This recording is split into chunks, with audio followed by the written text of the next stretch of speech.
Assalamualaikum warahmatullahi wabarakatuh. Perkenalkan, nama saya Bella Septiani, kelas 12 keperawatan. Saya di sini ingin menjelaskan materi tentang rakitis pada anak. Definisi. Rakitis adalah kelainan pertumbuhan tulang pada anak yang disebabkan oleh kekurangan vitamin D. Jadi, vitamin D ini berfungsi untuk membantu penyerapan kalsium dan fosfat dari makanan. Kalsium dan fosfat merupakan mineral yang penting untuk menjaga kekuatan tulang. Jika tubuh kekurangan vitamin D, akibatnya tulang akan melunak dan rapuh, sehingga mudah patah. Rakitis umumnya dialami oleh anak dengan rentan usia 6 bulan sampai 3 tahun. Lebih umum dideritai oleh anak-anak. Penyakit ini juga dapat dialami oleh orang dewasa. Penyakit pada orang dewasa ini disebut sebagai tulang lunak.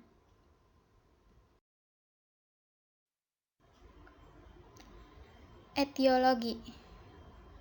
Rakitis terjadi ketika tubuh tidak cukup mendapatkan vitamin D. Contohnya, seperti kulit kurang terpapar sinar matahari, atau tubuh tidak memproses vitamin D dengan normal. Jadi ini contohnya seperti kurangnya asupan makanan vitamin D seperti minyak, ikan, dan kuning telur. Meskipun jarang terjadi, rakitis juga bisa disebabkan karena adanya faktor genetik dan gangguan ginjal. Karena adanya faktor genetik, ini contohnya seorang anak yang lahir dari ibu yang kekurangan vitamin D. Kalau gangguan ginjal ini dapat menyebabkan menurunnya kadar vitamin D dalam tubuh karena ginjal tidak dapat mengubah bentuk vitamin D yang aktif secara optimal. Faktor resiko. Ada beberapa faktor ini bisa menyebabkan anak lebih rentan mengalami rakitis. Yang pertama, bayi yang lahir dari ibu yang kekurangan vitamin D. Kedua, terlahir prematur. Ketiga, berkulit gelap. Keempat, tidak mendapatkan ASI. Kelima, tinggal di daerah yang kurang terkena sinar matahari. Gejala. Ada beberapa gejalanya. Rasa nyeri yang timbul pada tulang belakang, tulang panggul, serta tulang tungkai. Terdapat kelainan pada tulang seperti skoliosis atau kaki bengkok. Tubuh cenderung pendek.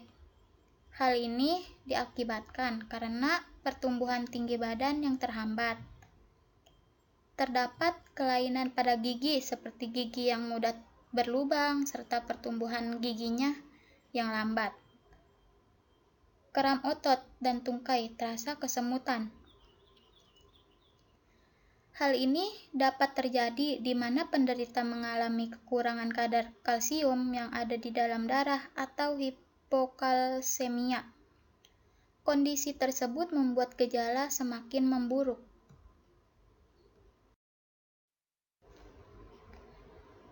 Pengobatan. Di antara pengobatannya meliputi berikut ini.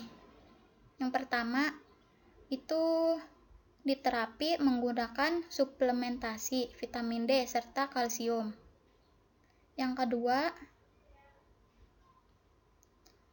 menggunakan brace atau korset yang berguna untuk menopang tulang belakang tersebut. Untuk kelainan tulang belakang yang parah, maka dokter mengajukan untuk pasien menjalankan operasi. Perawatan di rumah juga menjadi hal yang penting. Perawatan tersebut seperti makan makanan dengan kandungan kalsium dan vitamin D, serta berjemur di bawah sinar matahari. Pencegahan. Berikut pencegahan yang bisa dilakukan untuk menghindari rakitis. Yang pertama, konsumsi makanan yang kaya akan vitamin D seperti telur, tuna, susu, minyak ikan, salmon, serta roti. Berjemur di bawah sinar matahari secara rutin selama 10-15 menit. Pastikan untuk menggunakan tabir surya terlebih dahulu. Penggunaan tabir surya berguna untuk mencegah risiko kanker kulit. Untuk ibu hamil, rutinlah memeriksakan diri ke dokter sehingga kondisi ibu dan janin bisa terpantau. Sekian materi yang saya jelaskan. Kurang lebihnya mohon maaf. Wassalamualaikum warahmatullahi wabarakatuh.